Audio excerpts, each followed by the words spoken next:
de ces carrés blancs, machin, autre, moi je vois forcément un geste révolutionnaire, une envie de dégager tout, mais de ne pas, enfin pour moi, de ne plus poser la question de la peinture. Qu'est-ce que c'est la peinture après tout ça? Et je ne peux pas, donc ce que René a lu tout à l'heure, c'est un texte de 1921 ou 22 sur le côté doctrinaire, donc le côté dogmatique quasiment, hein, donc du programme. Quand il revient, donc là il est question donc de nouvel homme, de nouvelle société, de tout créer ad nihili, donc et après je tombe dans les dernières pages sur ce qu'il fait à la fin des années 20, et je ne peux pas m'empêcher de voir le nouvel homme, mais dans la peinture. Enfin, le concept nouvel homme dans la peinture. Parce que il y a beaucoup de rapprochements avec Otto Dix, par exemple, aussi, parce que dans les années 30 et 40, il vient sur le figuratif, il y a toute une partie spirituelle dans l'art qui revient très très fortement. Et là, il revient, quand on regarde le livre, il revient sur ce qu'il a auparavant déjà fait dans la première partie, donc sur la tradition russe, sur le côté décoratif, sur le côté de la forme, les formes que les expressionnistes, ce que Matisse ont travaillé, donc de la simplification des formes, mais dans des corps en mouvement, des corps très simplifiés au niveau, donc là c'est assez révolutionnaire déjà, mais ça correspond à d'autres mouvements en même temps en France et en Allemagne. Donc il y a ce mouvement-là. Mais ce qui est intéressant, c'est qu'en 13-14, très tôt, bien avant la Révolution réelle, donc influencé de 1905 à mon avis, hein, donc le tour dans voilà, était fait. il pose cet acte radical. Bien sûr. Alors, moi, ce que je trouve très intéressant, ce que tu as dit sur cette exposition qui aurait eu lieu à un moment donné, parce que ce qui m'intéresse aussi par rapport à la personne qui face à cette peinture, qui doit se la coltiner, entre guillemets, c'est que quand tu as juste un seul tableau, un carré noir, ça ne me fait rien. Je peux, intellectuellement, je peux réflegir, certes. Moi, je trouve beaucoup de discours. Pour moi, c'est ça. Malevich, c'est ça pour moi. Pour moi, c'était un geste de peintre philosophe. D'accord. Il fallait quand même qu'il justifie l'abstraction. C'est une chose tellement attaquée. Hein. Certainement. Mais, ça aussi. Thierry, ce qui m'intéresse... Thierry, attends. Ce qui m'intéresse, c'est le dispositif. J'ai eu les mêmes problèmes ou la même expérience avec Mondrian, dont j'aime beaucoup, donc surtout ce qu'il a fait en tant que figuratif, déjà, c'est assez fort. Oui, et j'ai une expérience d'une exposition de Mondrian à Paris, il y a peut-être une vingtaine d'années, au Palais Tokyo. C'était Suzanne Paget qui a fait l'exposition. Et donc j'étais tout seul, à midi, tout seul, dans la très grande pièce où il y a peut-être 25 ou 30 tableaux de Mondrian qui étaient là avec les traits, les couleurs. Et je ne pouvais pas m'empêcher d'avoir fait une expérience spirituelle à travers donc, cette géométrie très massive autour de moi a produit quelque chose. Donc, ce que je trouve intéressant dans cette histoire d'aller plus loin vers la conception, finalement, aller plus loin vers la conception, plusieurs tableaux de Malevich, dans un certain espace, ça produit quelque chose de l'ordre de l'infini, donc, je pense. Et c'est ça qui est intéressant, je trouve, dans cette affaire. Mais en même temps, on est dans un impasse par rapport à la peinture. Enfin, pour moi, ce n'est pas par hasard que ces peintres reviennent toujours en fin de parcours, quelque part sur le geste d'une peinture, en travaillant maintenant le nouvel homme, il est là quelque part, il est très, comme Matisse quelque part, il est là, très à fait simplifié, mais dans un espace très abstrait, où il reprend des éléments de suprématisme quelque part, en remettant de la couleur un petit peu. Mais c'est ça, je trouve ça assez passionnant. Donc je suis assez d'accord avec toi pour dire c'est peut-être pas suffisant de dire qu'il y avait l'interdit. Chez Nolde aussi, moi, je pense qu'il y a aussi une certaine délectation, hein, une délectation dans la couleur, peut-être pas dans la forme, et encore moins dans le sujet, bien qu'il devait quand même être convaincu d'un certain socialisme, peut-être pas celui qui évoluait sous ses yeux, mais donc peindre des figures populaires ou des figures humaines en situation de travailleur quand même. Hein. Là, pour les champs, on est quand même effectivement assez loin de sa conception antérieure, si on la résume à quelque chose de préconceptuel, jusqu'à une spiritualité préconceptuelle. Mais alors là, il faut s'entendre sur l'Empfindung, qu'on peut ressentir dans un environnement pictural. D'ailleurs, à propos d'environnement, on a un certain Elie Sitzky, qui était son collaborateur, qui lui a essayé de faire des espaces. À l'époque où tout était encore possible, dans les années 20, les prunes, qui sont très très beaux, qui ne sont pas des installations, on compare ça avec des installations, justement, c'est une dynamique plastique. Et c'est sur les murs, on a des plans mis comme ça, mais composés sur les murs, et là ça crée un environnement plastique, c'est un décor, au meilleur sens du terme, et au sens d'ailleurs que donne Matisse à ce terme. Le décoratif, pour lui, c'est ce qui est suprême.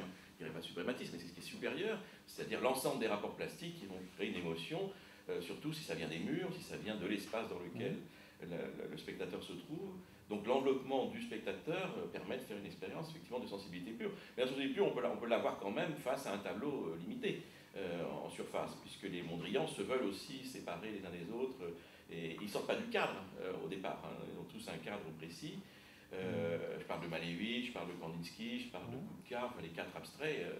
Et Mondrian, par contre, me paraît plus précis dans sa conceptualité. Moi, je m'en suis davantage inspiré, puisque je parle de plastique pur. Et donc, je me suis démarqué, évidemment, d'une plastique pure qui serait limitée à l'abstraction. Et c'est comme ça que j'ai commencé mon intervention cette année, citant d'ailleurs un phénoménologue, j'aurais dû rapporter le bouquin, qui fait une mise entre parenthèses de la peinture. C'est le fondateur d'ailleurs de la phénoménologie esthétique, c'est Roman Incarton. Ce phénoménologue décrit un tableau tel que tout peintre peut le voir, mais au-delà de la différence entre abstraction et figuration. Ce que les abstraits ont tendance à refuser, pas tous, puisqu'ils reconnaissent quand même la peinture pure avant eux, mais justement, un des défauts théoriques, voire une des contradictions et des confusions créées par les théories de l'abstraction, venant des abstraits eux-mêmes, c'est l'apanage qui se réserve, en fin de compte, d'avoir enfin compris et donné accès à la peinture pure, sous prétexte qu'elle est inobjective. Mais ça me paraît, au contraire, une réduction, là, au mauvais sens du terme, un appauvrissement, puisque à travers justement Monet, à travers les cubistes et tout ce qui s'en est dit également, la peinture du passé, supposée telle, s'est révélée peinture pure. Titien, c'est la peinture pure. Et pourtant, ça représente toutes sortes de choses. Mais une tête se révèle être plus abstraite souvent qu'un carré noir. Moi, j'ai eu une discussion avec des abstraits qui n'avaient pas une formation classique. Ma compagne, très abstraite de formation, sortait des arts déco. Elle n'a pas eu l'expérience de l'abstraction d'une tête, en fin de compte. Elle n'a pas été formée à l'abstraction. Donc, évidemment, elle a dessiné un peu de figuration, mais fondamentalement, elle n'a pas beaucoup étudié la forme. Elle n'avait pas fait de copie, elle n'avait pas fait d'interprétation plastique de Velázquez, de Rembrandt, etc. Elle n'a pas fait beaucoup de peinture figurative. Donc, c'était une éducation nouvelle que d'ouvrir son regard d'abstraite sensible à l'espace, sensible à la couleur, mais pas à la forme. La forme limitée à l'objet, justement, parce que la forme, ça peut être le regard plastique, la sensibilité pure, mais la forme limitée à un objet qui se trouverait être une figure humaine, mais d'où a découlé quand même 99,89% de l'histoire de l'art. Donc la forme humaine, c'est la grande matrice de toutes les créations plastiques que je dirais abstraites, moi, et absolument abstraites, c'est le champ de la plastique pure, ce que j'appelle moi le champ de la plastique pure. Le percevant la plastique pure, je pense que le peintre n'est pas un regardeur de ce point de vue-là, mais du champ, il faut bien cette séparation que je vous ai indiquée, entre un regard littéraire et un regard de peintre. Et le champ de la plastique pure, c'est un champ, effectivement, qui fait abstraction à la signification. Alors, c'est relativement nouveau pour eux, si j'ose dire. Ils nous ont aidés peut-être à avoir la peinture pure, mais je ne suis pas sûr que Monet pensait beaucoup à la représentation lorsqu'il peignait. Il était dans les rapports plastiques. Et ce qui est très bien chez Mondrian, c'est que Mondrian parle de rapports plastiques. C'est ça l'objet de la peinture. Ce que ne fait pas Malevich. Pourtant, il pose des rapports. C'est le rapport plastique. Ce que fait Braque, ce que fait d'ailleurs toute une tradition française de théorisation. Si tu reprends l'image que tu nous as montrée, la paysanne, là. Oui. Celle-ci, entre autres, ou l'autre, la dernière. C'est ce que tu nous as montré tout à l'heure. La plus figurative. Alors. Moi, oui. Ce que je trouve quand même assez remarquable, parce que moi, je ne connais pas Malevich sur son parcours, mais j'entends quand même, c'est quelqu'un qui se considérait comme un révolutionnaire, quelqu'un engagé, et qui voulait faire part aussi de la construction d'une nouvelle société, d'un nouvel homme, donc, entre guillemets. Donc, Ce que je trouve remarquable dans cette image, non. C'est ça. Non, Voilà. oui, là, pardon. Oui. Ce que je trouve remarquable dans cette image.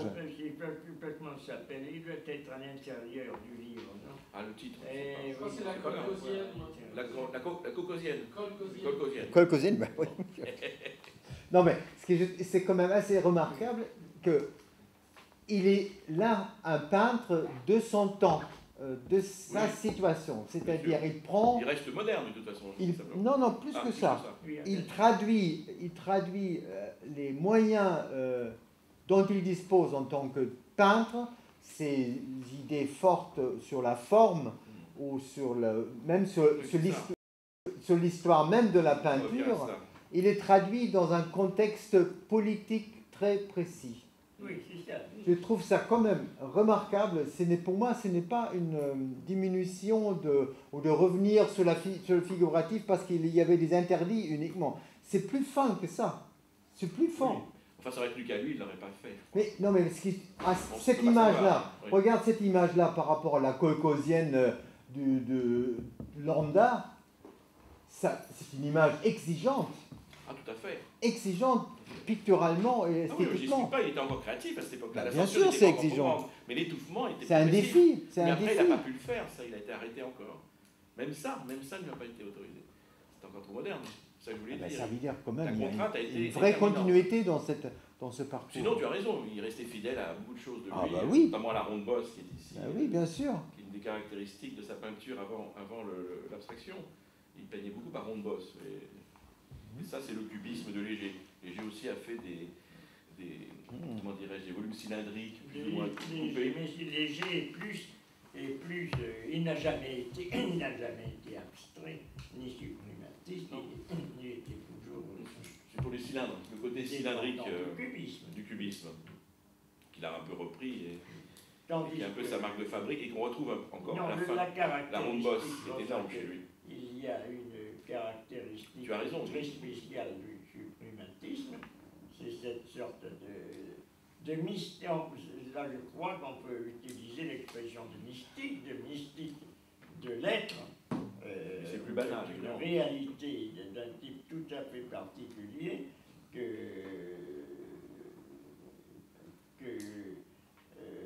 Malevich a traduit en peinture sous une forme ou une autre, mais il est absolument certain qu'il est animé par cette pensée. Il y a quelque chose qui est de nature, qu'on le veuille ou non,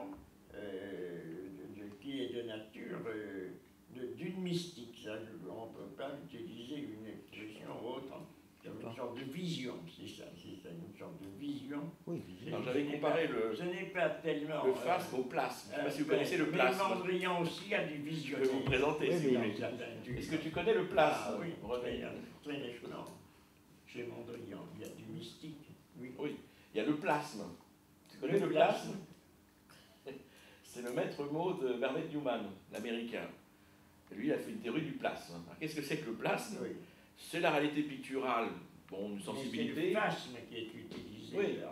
Et Bernard Newman, moi je me suis plus à comparer, parce que on est quand même dans des mots. Mais oui, parce que c'est quand même un théoricien d'abstraction dans les années 50. Et le plasme, comme ça, on pouvait toujours l'évoquer, c'est en fait la peinture pure, la sensibilité, plus quelque chose d'autre. Parce que ça ne suffit pas pour lui. Plus quelque chose, ça deviendra d'ailleurs la théologie juive, c'est ça très mystique pour le coup. Donc en fait, c'est plus la mystique, je réponds un peu, mais la mystique chargée. Parce que là, il se réfère au Zohar, il se réfère. Donc il y a toute une mystique. Alors, vous connaissez la peinture de Bernard Newman. On n'est pas loin de Mondrian, on n'est pas loin de Malevich, mais donc on a des grandes étendues horizontales, divisées par ce que se rappelle le zip, une sorte en référence justement à la fermeture éclair, mais vous avez une sorte de ligne d'ouverture comme ça qui sépare des grandes plages colorées ou blanches. Et ça fait donc une peinture spatialement assez forte, ça, c'est vrai. C'est les derniers feux de l'abstraction occidentale, semble-t-il, avec Newman, mais avec une théorie très mystique. Alors là, déclarée mystique. Et vous avez également Rothko, qui a terminé justement avec son espace à Houston, la chapelle de Houston, qui était une commande, a été mis dans des noirs en plus, lui, dans des noirs, dans des gris, lui qui était toute couleur. Donc c'est des périodes de la méditation. Alors, Martineau développe un concept de contemplation, évidemment. De contemplation médiévale, et une contemplation heideggerienne, donc au-delà de Dieu. C'est le rien, au-delà de Dieu, c'est la déité éventuellement. Il les mettre Eckhart, donc c'est une essentialité qui est plus grande que l'essence. D'où le Schelling, le vide, l'Abgrund. Moi, j'y crois pas trop pour la peinture. C'est en arrière-plan. C'est le sublime en termes kantiens. À mon avis, c'est pas tout à fait l'équivalent, mais l'anesthétique, c'est un peu ça aussi. C'est tous ces fondements, en fin de compte, chaotiques, qu'on retrouve dans toute une modernité d'ailleurs, deleuzienne, nietzschéenne ou autre. Un rien, un chaos, un désert, qui est fondateur, qui est directeur et fondateur dans la peinture. Moi, je ne le crois pas. Je ne le crois pas du tout. Chez Deleuze, il n'y a absolument pas du tout cette aspiration, cette tendance au rien du tout. Non, c'est le contraire. Il y a le chaos, il y a le chaos qui est... Mais oui, le chaos est contraire en quelque sorte, sur rien. Mais sur rien, d'ailleurs Martineau le précise. J'ai fait une comparaison qui reste à développer. Sur rien n'est pas du nihilisme. On regarde la plastique. Oui. Sur rien n'est pas du nihilisme. Ni chez Heidegger, d'ailleurs, puisqu'il oppose cette métaphysique du rien la désesthétique au nihilisme, volontaire, puisque son problème c'est de triompher du nihilisme. Non, c'est pas... Regarde Pignot quelque part, j'aurais dû lui poser cette question-là. Il propose presque Pignot quelque part, j'aurais dû lui poser cette question-là. Il indique la voie dans son anesthétique, une voie en fin de compte qui ressemblerait au nihilisme affirmatif, donc le nihilisme actif par opposition au nihilisme passif. C'est difficile. Si, parce que l'anesthésie est subie, c'est le côté délétère de la société. On pourrait dire ça, mais j'exagère peut-être. Oui, c'est ça. Mais parce que sur rien, c'est celui, chez Heidegger, c'est sur rien, c'est celui qui est assimilé à l'abîme de l'être, qui est aussi l'affirmation de l'être. C'est un abîme parce que dedans, toutes les limitations, c'est l'illimité de l'être. C'est ça. Oui, c'est la libération de l'homme aussi. Donc il y a un projet Nouvel Homme. Enfin, qui est peut-être considéré. C'est un projet humaniste radical. Positif. Oui, assez positif. Le mot abîme est utilisé, d'ailleurs, je crois, si je me souviens bien, par Martineau d'une façon. Par Marc Cadet aussi, c'est l'abîme de l'être. Oui, c'est ça. C'est un Grund, c'est ça. Abgrund. Ah oui. C'est ça. Abgrund, Schelling. C'est un fond, qui est un fondement, mais un fondement qui est également, du rien dans la mesure où les choses, la limitation des choses s'effondre en quelque sorte dans cet être qui est à la fois un absolu. Donc, c'est ce mouvement que j'appelle mystique, un peu, et qui est extrêmement dangereux à manier, d'ailleurs, parce que précisément, il est le centre de toutes les confusions et de toutes les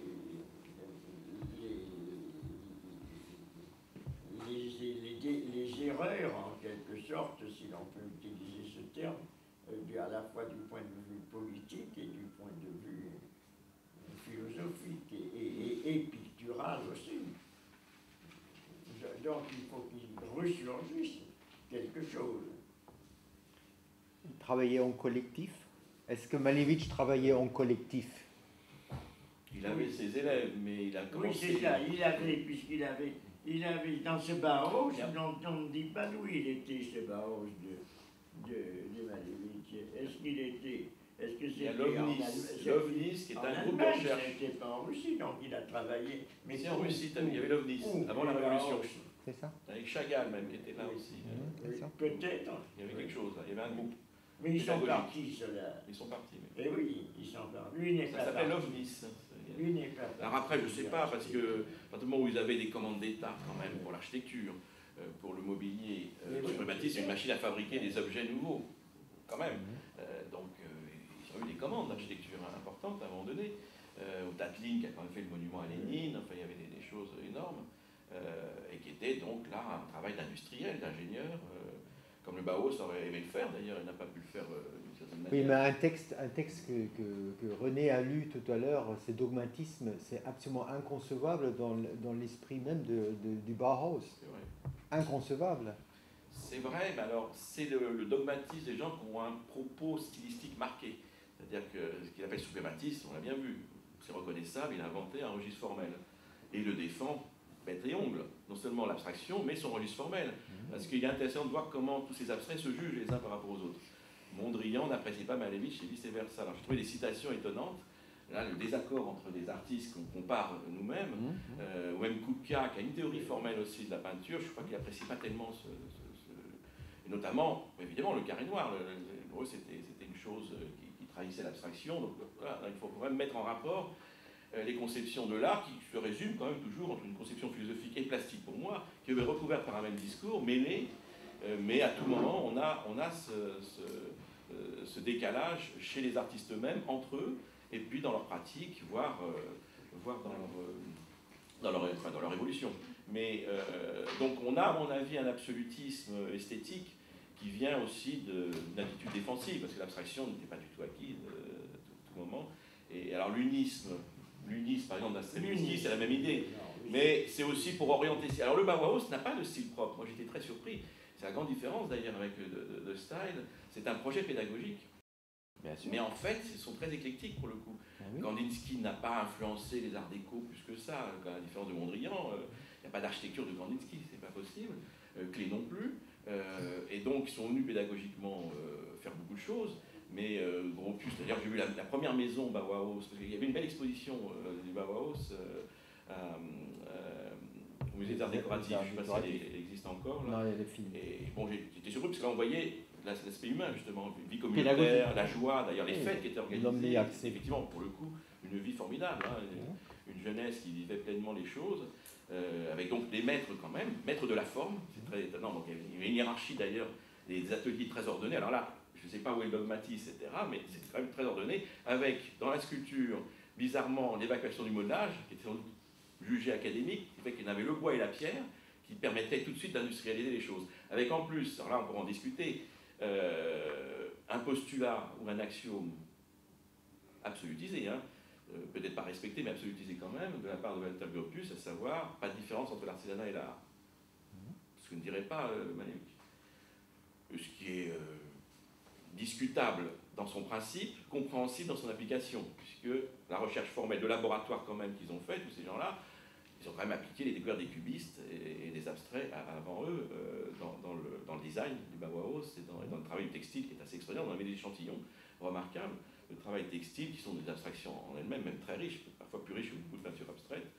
Mais voilà, on a des thèses lourdes qu'il faudrait confronter quand même, parce qu'il n'y a pas d'unité là pour le coup dans les doctrines abstraites, et même à l'intérieur du suprématisme, parce que Lissitzky avait son propos. En plus, il a rénové l'art de l'affiche, il a rénové l'art. On s'en sert encore aujourd'hui, largement, en publicité, etc. Le fait d'avoir mis tout en oblique, avec des couleurs assez fortes, des lettres géantes, et la photographie elle-même, utilisée en l'occurrence par... donc, des espaces qui malheureusement n'ont pas été étendus, le Prune, par Lissitzky, parce que j'aime beaucoup Lissitzky, qui est peut-être le deuxième grand suprématiste. Et puis, qu'est-ce qu'on a d'autre comme artiste suprématiste important bon, il y a Rochenko, qui est pas suprématiste, lui s'est opposé, il a pris au mot. Donc il a fait une série de peintures rouge, jaune, blanc, parce que ça l'agaçait cette affaire, pour s'en moquer. Il a fait de la photographie, et d'une manière extraordinaire. Extraordinaire la photographie, aussi bien qu'Eisenstein. Donc là on voit le regard plastique de tous ces gens, parce qu'il faut penser à Eisenstein, qui a aussi un regard très, très plastique, mais avec une figuration évidemment massive, qui vient de l'appareil, de la prise de vue cinématographique elle-même, de l'appareil photographique, et ensuite du montage. Mais on avait un donné à voir très riche, là. Moi je le verrais comme ça. Alors, le cinéma était l'art populaire et choisi même par le parti communiste à l'époque, avec la liberté qui s'est maintenue jusqu'à l'arrivée de Staline. Mais il n'y a pas non plus, alors je ne sais pas, il faut regarder s'il y a un cinéma suprématiste, Léger a fait, je crois un des premiers, a fait un cinéma abstrait. Bon, c'est peut-être pas fondamental, mais ça a été fait. Et c'est là qu'on voit la limite à ce moment-là du passage d'une forme d'art à une autre, et notamment d'une forme d'art qui quand même dans la plastique radicale à cette époque-là, et qui est issue de la peinture quand même, comme art de laboratoire et la sculpture. Mais est-ce que l'art et l'artisanat sont la même chose? Dans son fond, moi je ne suis pas tout à fait d'accord, et c'est un architecte qui dit ça, qui n'enseignait pas l'architecture. Il n'y avait pas de séminaire architecture. Voilà, alors c'est un architecte qui a créé la chose, mais il refusait cela. Entre autres. Ben, Vatagopoulos, qui dirigeait. T'es pas seul. Hein. Voilà. Mais il n'y a jamais eu d'atelier d'architecture. C'est ce qui est intéressant, justement. Or, c'est l'art total, c'est l'art de synthèse. Oui. Qui aurait pu. Alors que le groupe de Style, qui était aussi un peu pédagogique, mais qui était davantage théorique et pictural et sculptural, créer des espaces, alors là très cohérents, puisqu'on avait le style mis au point par Mondrian, par Théo Van Doesburg et d'autres, Van der Loo, plusieurs, mais essentiellement ces deux-là d'ailleurs, et qui avaient une conception, pour moi, plastique et formelle de l'art plus précise, et par d'accent plastique. Enfin, je crois que j'expose la théorie de Van Doesburg, mais j'ai exposé longuement la théorie de la plastique pure de Mondrian, qui déborde quand même sur le monde. À la fin, il s'agit aussi de réformer le monde selon des principes plastiques, théosophiques. Non, le passage à la politique, c'est toute la question. De ces utopies plastiques fait question. Moi, m'intéresse beaucoup, mais comment étendre une invention plastique au vaste monde? C'est assez dangereux pour la création, mais de toute façon, ils n'ont pas eu le temps d'appliquer quoi que ce soit. Ils ont construit quoi? Trois bâtiments, hein, tout et pour tout. C'est assez impressionnant. Alors, c'est parmi les plus grands créateurs d'espaces plastiques. Mais il y avait un lien plus direct. Il y avait un lien plus direct avec le mouvement Dada, donc chez D-Style. Il y a eu des rencontres, c'est vrai. Parce qu'il y a quand même toute la liaison entre les Hollandais et Schwitters, par exemple. Donc il y avait un lien direct. Et les constructions de Schwitters, d'ailleurs. Oui, c'est très particulier, Schwitters aussi. C'est très singulier. Et il y avait beaucoup plus de liens comme ça avec le dadaïsme que du côté du Bauhaus, je pense, entre D-Style et Dada. Mais pourtant c'est parce que Van Doesburg a été invité à parler, je crois.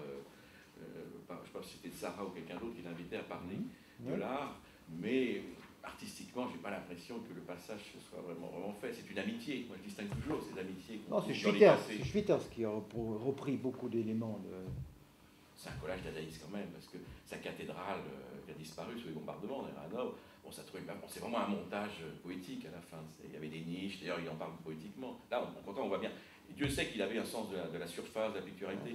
Et il a poussé très loin le principe du collage cubiste, et en le poétisant, du coup, comme il était plus proche des dadaïstes, il les fréquentait, mais c'est normal, les cubistes n'existaient pas en Allemagne, donc c'était plutôt des dadaïstes, et dadaïstes ayant détourné le principe du collage. Mais le collage lui-même, on voit tout ce qui différencie un collage surréaliste, justement la Max Ernst, et même un certain collage dadaïste, qui veut créer une impression poétique forte, avec un contraste d'image la plupart du temps, ou de matière plus ou moins acceptable, donc un peu douteuse parce que traînant partout, ce fameux déchet, mais le culte du déchet en art n'a jamais intéressé les cubistes. C'était encore une interprétation, une surinterprétation poétique, une surréaction poétique que je traque moi en art, très nettement, je le vois dès le début, et parce qu'on quitte la sensibilité pure, justement, ce que doit créer un plan. Alors, ce qui était très bien dans l'exposition Braque aussi, qui a eu lieu il y a quelques années, c'est semble-t-il lui qui a introduit le papier collé pour la première fois. Et pour quelle raison? C'est dans un dessin, donc c'est toujours des accents, c'est pour rafformer, c'est pas pour justement citer quelque chose qui serait extérieur à la peinture. C'est comme ça qu'on l'a interprété. Eux se sont totalement démarqués de cette interprétation-là. Donc moi je piste ça, c'est ce qu'ils ont voulu faire, ce qu'ils ont dit. Donc on m'a respecté ce qu'ils ont dit, peut-être qu'ils ont fait autre chose. Et puis l'interprétation qui est toujours poétique, qui est rarement picturale de tous les écrivains qui les ont commentés, a fortiori quand on se deviennent eux-mêmes des artistes dadaïsants, et on a automatiquement des différences de lecture totale si on voit que c'est un journal plutôt qu'un plan. Mais les lettres sont des accents, c'est pas vraiment pour faire une sorte de poésie de la lettre, comme ça sera interprété tout de suite par les dadaïstes, parce qu'ils sont littéraires dans leur démarche. Ce qui ne me gêne pas, si ça ne recouvrait pas l'autre. Parce que le problème, c'est que ça recouvre après. Le dadaïsme, en un premier temps, n'a pas compté. C'est pour ça qu'on n'en parle pas. Duchamp, la peinture était trop puissante, ça n'existait pas. Et puis la politique était très forte. Par contre, le néo-dadaïsme, avec les Américains en 1960, où la peinture s'était totalement épuisée dans l'abstrait, parce que là, on peut le dire, il y a une sorte d'épuisement et pas assez de figuration. Au genre Bacon, justement, les derniers Picasso ne passant pas la main, il n'y a pas eu. Il y a eu Giacometti, mais à quel prix? Il est mort trop tôt d'ailleurs, lui aussi. Giacometti a dû claquer la porte. Il a été même excommunié il est resté quelques mois surréaliste. Faut voir, on dit Giacometti surréaliste. Il n'a pratiquement jamais été. Et ce qu'on appelle la sculpture surréaliste de Giacometti, que Breton trouvait extraordinaire par-dessus tout, c'est l'objet invisible. Et l'objet invisible, c'est au contraire un décalque, enfin une reprise complète d'un registre formel océanien avec... je vous montrerai ça une fois. Il y a des sculptures océaniennes qui montrent des têtes en forme de disque comme ça, donc on a quand même cette position-là. Alors comme il n'y a rien entre les deux, en fait extraordinaire, le rien entre les stands. Pour revenir au rien, parce que le rien, on peut en faire une histoire complète, puisque justement les minimalistes, les conceptuels, le fameux rien, mais lui trouvait assez faible la partie basse, et effectivement il ne l'a pas transformé beaucoup, c'est un grand plan qui couvre les jambes, et puis en fin de compte il est revenu au portrait, mais ça c'était vécu comme insupportable par Breton. Qu'est-ce qu'on peut faire d'un portrait? Breton s'opposait à Cézanne, c'était intéressant quand même, donc il n'aura jamais écrit Cézanne et le surréalisme, lui, comme Cézanne et le surréalisme. Et ça c'est des lignes de partage qu'on ne veut pas voir, parce que comme le dadaïsme a triomphé, la peinture devient une caution alibi. Il y a des peintres comme ça, mais ils sont tous complexés. Ils se veulent autocritiques, autodestructeurs, post-Duchampien. Il est rare qu'ils font une forme décomplexée en oubliant, comme si ça n'avait jamais existé, la critique duchampienne, qui en plus doit être restituée comme une très bonne lecture de ce qu'est la peinture pure. Duchamp savait ce qu'il quittait. Moi, je le cite régulièrement, donc je vous ai indiqué ça. Et il dit ce qu'est Dada pour lui. Dada, c'est une anti-peinture, c'est très clair. Il ne supportait pas la peinture physique, au bout d'un certain temps, elle était oppressante pour des gens comme lui d'ailleurs, et d'autres, qui n'étaient plus dans la course. Ça a été son problème. Il y a eu une accélération de la création par rapport à Picasso, et puis il a été blessé par ses frères et les autres cubistes. Et puis il y a eu évidemment la guerre de 14-18, qui a beaucoup joué en l'occurrence. Donc il a fallu traduire la monstruosité de la guerre, alors que c'était peut-être pas le problème en peinture. Il ne faut pas oublier que le dadaïsme est né de ça, le surréalisme aussi. C'est comme des médecins de guerre. Donc il y a quand même le syndrome de la gueule cassée et de l'anti-bourgeoisie intégrale, donc d'un ordre effectivement du monde qui a débouché sur une boucherie. Oui. Non, parce que c'était. Je reviens à Malevich. C'est ça, parce qu'il ne faut pas se laisser entraîner trop loin, en dehors, puisqu'on a dit qu'on se consacrait à Malevich. Parce que je regarde là un livre que j'ai et qui contient des articles, non pas de Malevich, mais enfin des citations de Malevich, mais qui est consacré, qui s'appelle Malevich, recueil d'essais sur l'œuvre de Malevich et sa pensée, publiée par Jean-Claude Marcadet. Et là, il y a un article intéressant, d'un essai intéressant, qui s'appelle par Dora Vallier, qui est une femme, je pense. Spécialiste de l'art abstrait, et de Jacques Lyon, le frère de Duchamp. C'est une spécialiste de l'art abstrait, elle a écrit c'est ça. Je pense Dora Vallier, c'est un nom féminin. Dora Vallier, oui. Spécialiste de Jacques Lyon, c'est le frère de Duchamp. La genèse théorique du suprématisme. Or, dedans, elle dit des choses intéressantes, justement, sur cette naissance du suprématisme,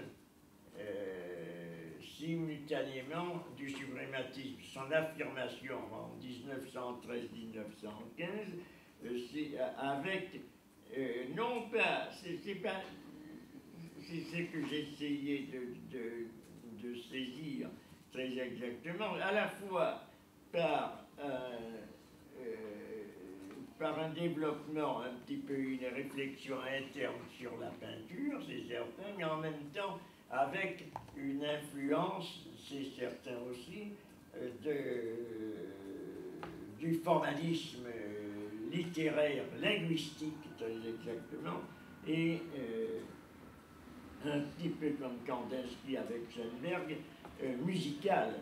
Je ne sais pas si toi qui es musicien, tu connais le musicien. C'est un musicien, je pense, parce que ce n'est pas très nettement dit. C'est à propos d'un opéra. On ne peut pas savoir si cet opéra.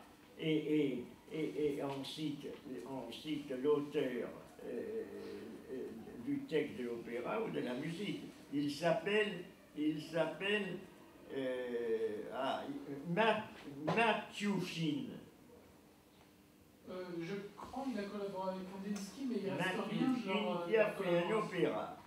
Ah, c'est ça, dont il reste rien. Il a collaboré avec Kandinsky. Ah oui, en mai 1915. Mais c'est des œuvres dont il reste les traces. Malevich a fixé en 1913 cette naissance du suprématisme, ou tout au moins son affirmation, tout au moins avec ce fameux carré. Mais d'autre part, En 1915, alors c'est ce qu'écrit Dora Valier. En mai, il faudrait écrire le nom Dora Valier, mais ça fait rien. En mai 1915, c'est pendant la guerre d'ailleurs, c'est curieux, mais enfin ce sont des gens qui étaient dispensés de faire la guerre, peut-être à ce moment-là, je pense, parce qu'il y a tout un tas d'activités, c'est comme il y a tout un tas d'activités de Duchamp et d'autres, pendant la guerre de 1914-1920, comme s'il n'y avait pas de guerre du tout. Mais ils étaient aux États-Unis, je pense. Mais là, ils n'étaient pas aux États-Unis, puisque la Russie, et c'était avant la révolution russe, là. S'il y avait la révolution russe, ni la première révolution russe de 1905 avait eu lieu, il y avait une préparation, mais enfin, il y avait une déclaration de guerre de la Russie contre l'Allemagne, et il y avait des défaites russes importantes à cette époque-là, d'où est sorti ensuite les demandes de paix par les bolcheviks, oui, c'est ça. En mai 1915, alors que... On laisse la parole à Hans, non? J'ai juste une question. Oui. Je te laisse terminer, mais Hans voudrait nous dire quelque chose sur l'opéra. l'opéra. Je voudrais vous poser une question, en fait, pour revenir à Malevich, juste avant la fin, une réponse courte. Pour revenir à cette césure entre plastique, entre la saisie d'une peinture selon ses coordonnées strictement picturales et puis le commentaire qui en est fait. Et alors on voit bien, Thierry, que tu traces cette ligne à travers toute l'histoire de la plastique, évidemment d'une manière légitime puisque tu es peintre. Mais je me posais la question, quand on est sur quai d'une peinture italienne, renaissante ou quoi, quand bien même on voit un tableau pour la première fois, on le reconnaît, parce que l'argument est déjà connu de la société à laquelle le tableau s'adresse. Par exemple, si on voit les noces d'Alexandre et Roxane, les Chigi ou les Farnese, ils connaissaient l'histoire, ils ont lu Tite-Live, ils ont lu Curtius Rufus, donc on voit une œuvre dans le même temps qu'on la reconnaît, et on peut l'associer à des connotations, et donc le fait de verbaliser ce qu'on voit, ça aide aussi à voir les rapports plastiques. Donc il est aussi vraisemblable qu'ils avaient une formation picturale ou quoi que ce soit, mais cette plastique, ils pouvaient immédiatement l'associer à tout un champ de connotation et de reconnaissance, et ils voyaient immédiatement les variations. Donc il y avait quand même un sens accordé au traitement du sujet par le peintre, un sens en tant que tel. Pourquoi est-ce que tel homme est nu? Parce qu'il est grec. Pourquoi tel homme est habillé? Parce qu'il est asiatique. Donc allégorie des... Mais la question, c'est si on voit tout sous forme de rapport, et évidemment tu nous montres les carrés blancs, évidemment, donc tu lui dis tiens, il y a un rapport, etc. Mais si on le voit juste à l'endroit du rapport, on est quand même bien d'accord que c'est relativement pauvre en termes de rapport. Donc je veux dire par là, est-ce que le commentaire, ça n'est pas un changement dans la nature de la peinture qui remplace l'absence de l'objet figuré, qui induisait la reconnaissance, la variation, les connotations, etc. Donc est-ce qu'on n'a pas là un changement dans le fait que la non-figuration appelle nécessairement le commentaire, parce que la rationalité de l'image est différente, et oui, il y a la notion de rythme qui est fondamentale. Le rythme qui est commun à autre chose. Oui, peut-être, mais toujours est-il que si on envisage Malevich, le symptomatisme à l'endroit des seuls rapports, je veux dire, on peut dire ce qu'on veut, mais ce ne sera pas la laitière de Werner. Et je dis pas ça par snobisme du genre ah là c'est compliqué, là c'est... Il y a moins de choses à voir. Mais je veux dire par là que... C'est le problème. Est-ce que c'est pas un changement dans la nature, de la rationalité de ce qui nous est donné à voir? Parce qu'on y renonce pas à la rationalité de l'image, sinon on ne se partage pas. On donne 3 rapports, mais est-ce que le commentaire, dans cet art non figuratif, est-ce que c'est pas le cadre de l'œuvre? Est-ce que c'est pas le parergone de l'œuvre, le commentaire, dans cet art-là? De l'œuvre. Parce que si tu nous dis que c'est des rapports, à ce moment-là, moi je te dis d'accord, mais c'est pauvre. Enfin, c'est comme si je te dis de do à ré, on passe à do dièse, il y a un rapport, mais toujours est-il qu'on s'en fout. C'est ce que certains figuratifs ont dit spontanément, et argument face auquel d'ailleurs Mondrian a essayé de se défendre, dans la mesure où c'était un type très très doué qui passait par des phases bon, d'épuration de sa peinture, hein, mais il avait une picturalité bien plus grande que Malevich, même que Kandinsky. Enfin, il était nourri à Franz Sachs, il était nourri à Van Gogh. Donc, il a fait des paysages qui sont somptueux. On voit très bien ça dans son musée de La Haye, je crois, son musée. De toute façon, on peut voir maintenant sur le net ses premières périodes, hyper picturales dans tous les sens du terme. Alors, il y a un dessèchement, je ne sais pas, parce qu'il a gardé une rigueur plastique. C'est toujours le problème de la naissance aussi d'un propos, parce que malgré tout, c'était du fauve à sa manière, c'était un redécoupage à sa manière, quelque chose qui existait, alors qu'avec sa plastique orthonormée, son géométriste, il faudrait finir ce qu'on appelle le style géométrique, hein, ou le géométriste, qu'ils n'ont pas inventé, puisque le style géométrique, bon, ça remonte au début de l'histoire de l'art, ou presque, enfin, à la haute antiquité, il y a toujours eu un géométrisme présent, plus ou moins affirmé. C'est comme ça qu'il faut aussi voir les choses, à mesure où ça imprègne inévitablement, et surtout à cette époque-là, les musées étant accessibles, une documentation nouvelle étant accessible, tous ces peintres modernes, qui étaient frappés d'ailleurs par le géométrisme des primitifs africains ou océaniens. Mais la pauvreté plastique, alors c'est toute la question qui était posée aussi à propos de la peinture de Matisse, l'atelier des Beaux-Arts, où Matisse peignait avec des rares patrons ouverts, hein, ouverts aux jeunes générations, et vous allez simplifier la peinture.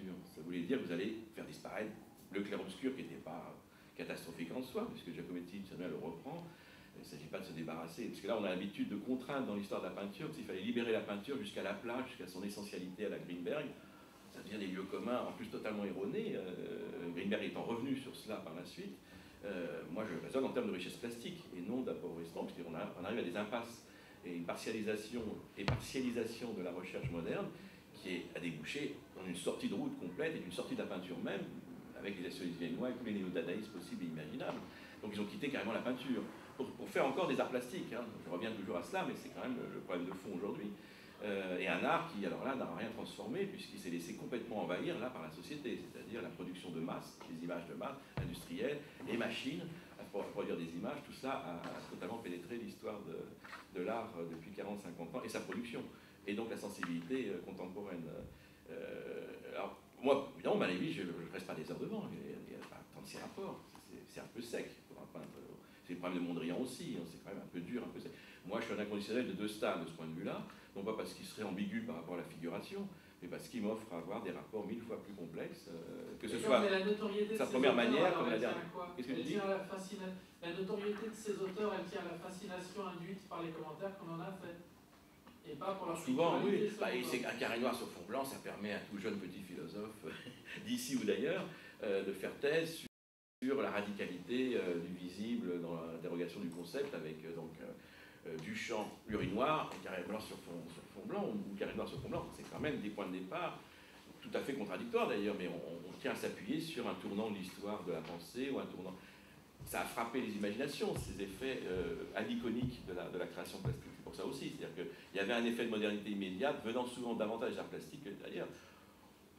Bon, Rimbaud a évidemment bouleversé les consciences, mais il est certain que l'opinion et la doxa étaient davantage marquées par les révolutions des peintres. Je crois qu'il y a peu de gens qui connaissent au fond la musique contemporaine, malheureusement on peut en parler, et la révolution musicale, une idée assez fausse et assez floue, mais ils ont entendu parler de Picasso quand même, et de l'art abstrait, et donc ça a bouleversé davantage les consciences, parce que c'est un art aussi peut-être plus immédiat, on peut le juger en 2 secondes, c'est un des rares arts qu'on peut apprécier apparemment en quelques secondes, ressentir quelque chose immédiatement, qui plus est à travers les reproductions photographiques aujourd'hui. Et donc, on peut expliquer à la fois du côté du retentissement dans l'espace public de la création plastique et du côté de l'interrogation philosophique et politique de ces explosions révolutionnaires aniconiques ou subversives, parce qu'on a prêté ensuite à Manet, à bien d'autres, et les dadaïstes l'ont interprété comme ça, comme s'ils en étaient jaloux d'ailleurs, une volonté et iconoclaste et subversive. Ça aussi, il faut l'interroger, comme si l'art contemporain veut que la sensibilité artistique soit justement la subversion des limites et des frontières. Et donc choquer le public même, il faut le faire de manière ou d'une autre. C'est comme ça qu'on justifie d'ailleurs le dadaïsme d'État aujourd'hui, qui a tous les pouvoirs, hein, les fameux scandales qui sont produits, mais qui sont scandaleux pour les ligues de vertu, les derniers résistés, qui ont vu des sexes, mais c'est effectivement ont une ambiguïté sexuelle aussi, le fameux plug, il faut en parler tout ça, il joue sur ce qui est encore insupportable, la représentation sexuelle un peu symbolisée dans l'espace public. On ne va pas faire un grand vagin voilà, en plein milieu de Paris, on le fera peut-être un jour, ça changera quoi les derniers chrétiens, mais le problème c'est pas faire ça, c'est faire des formes, nouvelles. Donc la subversion artistique n'est pas à mon avis, centrale dans la création plastique. Ce sont des effets seconds, inévitables, mais on a reproché à Renoir de peindre des cadavres, parce qu'il y avait trop de bleu dans le visage. Alors maintenant, on comprendra même plus ce genre de choses. Et puis, ce qu'on apprécie, cette esthétique de seconde résidence, que beaucoup de gens apprécient, dans l'impressionnisme, à l'époque, était une horreur de ferme, hein, de foin, et quelque chose de très repoussant au niveau de la matière. Donc, et c'est pourtant pas recherché par Monet et les autres. Hein. Donc il faut faire le départ entre les deux.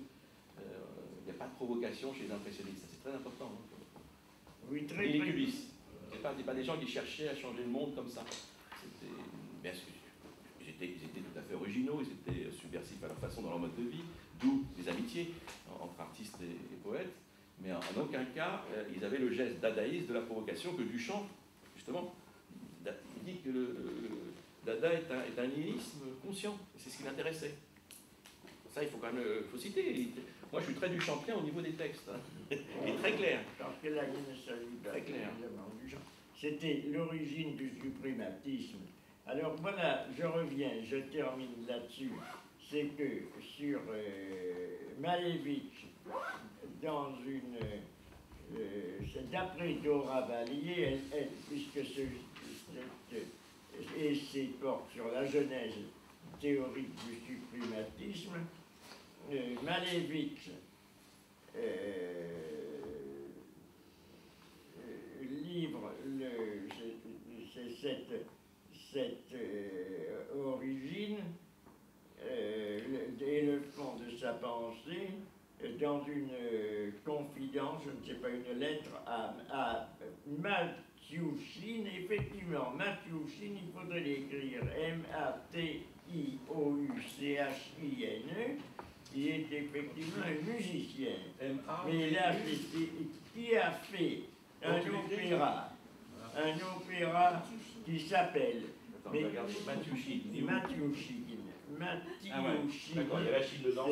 qui a fait un opéra qui s'appelle, le titre est intéressant d'ailleurs de ce titre, parce que il est clair quand même sur ces aspects très ambigus du suprématisme. Ça s'appelle Victoire sur le soleil. Oh oui, c'est l'opéra. Victoire sur le soleil. Qui est un opéra, alors là, pour pouvoir prononcer, s'il y en a parmi vous qui connaissent le russe, ils pourraient le dire, de Khrouchtchev. Tu connais le russe, toi? Non, non, pas du tout. Mais on croit que c'est moins difficile à lire que le polonais. Khrouchtchonik. Mais je crois que c'est assez difficile parce qu'il y a plusieurs lettres. Il faut que tu l'écrives. C'est comme Khrouchtchev, mais au lieu de Khrouchtchev, c'est Khrouchtchonik. Khrouchtchonik. Qui s'appelle Victoire sur le soleil. C'est très important parce que le soleil, c'est comme le dit Valéry à la même époque, d'ailleurs, en Charme, et le fauteur des fantômes joyeux qui rendent sujette des yeux la présence obscure de l'âme dans son hymne au soleil. Donc le soleil, c'est également le soleil de Van Gogh, le soleil de Cézanne. Donc il y a quand même eu un refus, non seulement des apparences, des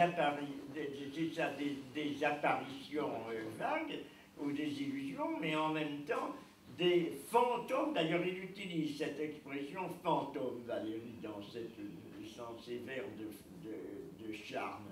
Fauteur des fantômes joyeux qui rendent sujette des il y a un symbolisme poétique, la présence obscure de l'âme. Tandis que là, c'est une victoire sur le soleil, c'est-à-dire que on va dans un sens où précisément tout ce domaine des apparences, c'est-à-dire des objets, se trouve supprimé, et dans une pensée qui, dans cet opéra, est écrite, là aussi, il faudrait qu'il y ait des gens qui puissent m'expliquer ce que ça veut dire. Je n'ai pas eu sous la main ce que je ferai plus tard, mais je ne peux pas le faire tout de suite. Quelqu'un qui connaisse le russe et qui me dise ce que ça veut dire, c'est un opéra qui est écrit dans une langue alogique qui s'appelle Zaoum. Zaoum, ça n'existe pas, donc Zaoum, Z-A-O-U-M, et le suprématisme est lié à l'alogicité de la langue, un peu d'ailleurs comme dans Schoenberg. Également, il y a aussi, je ne sais quel texte qui est sinon dans une langue qui est écrit sinon dans une langue particulière, tout au moins qui n'est pas très compréhensible comme langue. C'est dans comment ça s'appelle le premier opéra, la première. C'est pas du Orfeo, c'est presque des gens, ce n'est pas tellement de l'opéra. Ah, ça c'est dans Pierrot Lunaire. Oui, c'est Ah, ça. Oui. C'est simplement un mode de déclamation différent. Je crois que c'est toujours dans une langue. Tandis que là, ça m'a l'air de n'être pas dans une langue et de ressembler beaucoup plus au lettrisme. Le lettrisme qui a été lancé, qui a été fait par le roumain Isidore Izou, et qui a donné lieu à des textes écrits dans une langue qui n'en était pas une. Ça n'a pas donné lieu à grand-chose de suivi, ni qu'il y a eu beaucoup de prolongements, mais qui malgré tout a eu une influence sur la pensée littéraire en France tout au moins. Mais là, ce n'est pas d'Isidore Izou, c'est antérieur, quand même d'une guerre, tout au moins, puisque c'est avant la guerre de 14, Isidore Izou, c'est après la guerre de 40, donc il y a quand même une certaine distance et de transformation dans les choses. Quoi qu'il en soit, ça s'appelle... Et voilà ce qu'elle écrit. Je ne peux me fier qu'à cet article, cet essai de Dora Valier. Je vous le livre tel que je le lis, et sans pouvoir l'expliquer d'une façon complète, parce que je n'ai vu aucune personne capable de m'en donner l'explication.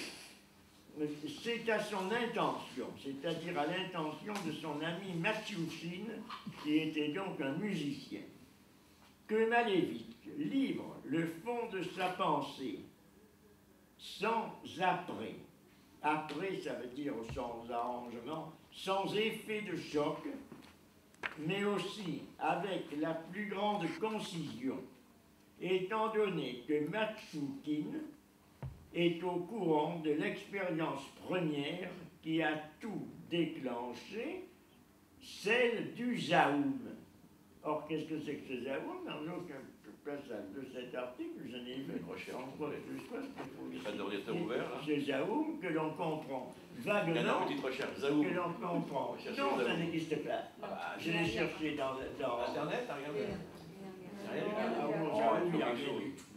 Le premier qui trouve l'annonce aux autres. Ça renvoie en cercle, puisque ça renvoie à Victoire sur le soleil. Et justement. Alors voilà, la langue Zaoum, la langue transnationale, qu'au dire de donc c'est une langue